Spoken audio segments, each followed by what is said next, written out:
Hey guys, Jake here with Blockbuster. Just want to do a quick kind of a daily maintenance walk around on this 1520 plus HP.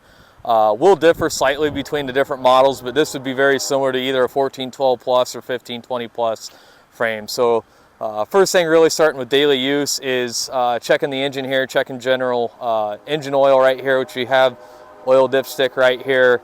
Coolant level in the reservoir, and then we have our diesel fuel tank that obviously we want to ensure that we have topped off before we get started for the day. As far as grease points on this machine, just a quick walk around.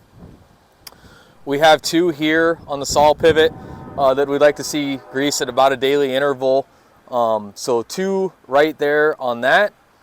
Right behind there we have our bearings for our infeed trough. So on the back side we have two bearings, one on either side.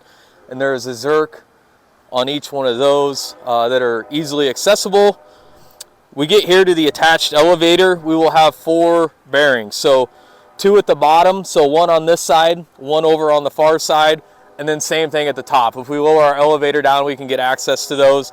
Again, looking at a full day's use, we'd want to see grease in them every day. We don't need a lot, just a pump or two, so we can see a slight grease purge coming out of that bearing after we've greased it.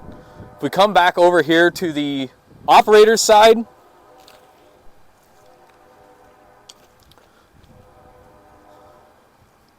not a lot of maintenance points on here as far as grease zerks, so fairly simple and straightforward. On our deck shaft, so for our live deck, we'll have three bearings since this is a 3-strand live deck.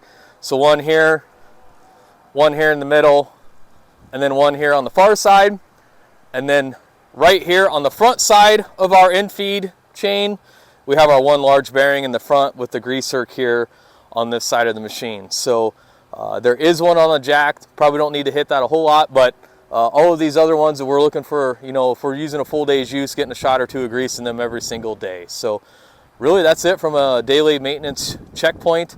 Other things really quick to check would be chain tension on our different chains. So to check that really quick, we'll come back here and unpin this deck.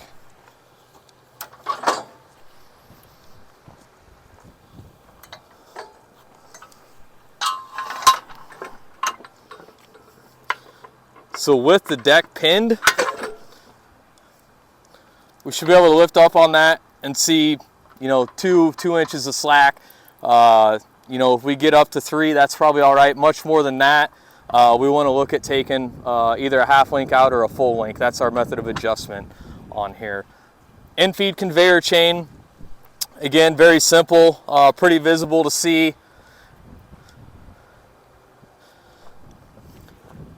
Have a little slack in here. We should be above these guide rails. This one's actually probably got a little bit more room for adjustment to tighten it up just a little bit. We just want to make sure these guide rails or these guides clear here. On the top side, you should just be able to pick up and have a slight amount of slack. Make sure that's easily able to move and slide along there. So this one we could actually probably just tighten up a little bit. If we do need to make an adjustment right here, very simple. Loosen this guy here. Loosen this one here and tighten this one up, and that'll push that forward. So to get us where we need to be at. So as far as daily checkpoints, that's it. One really quick thing too, a lot of guys ask about lubrication on the chains.